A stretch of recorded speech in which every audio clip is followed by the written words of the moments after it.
Why is phone thinner again?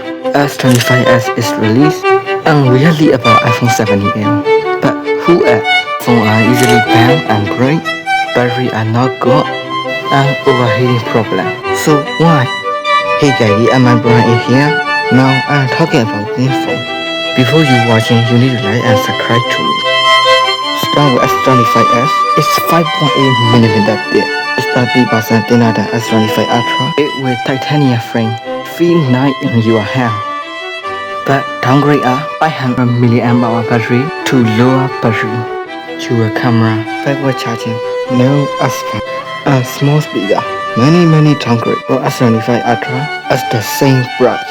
So S25s is pointless for me. Just buying an Ultra is easy. The iPhone 7L is $900. It can be my choice. It has ProMotion 120Hz display, 5.5mm. So here's the question. Why smartphone company make phone thin and thinner again? The answer is some people are like lightweight and comfortable thin phone. Guys, thanks for watching video. Don't forget to like and subscribe and comment. See you soon.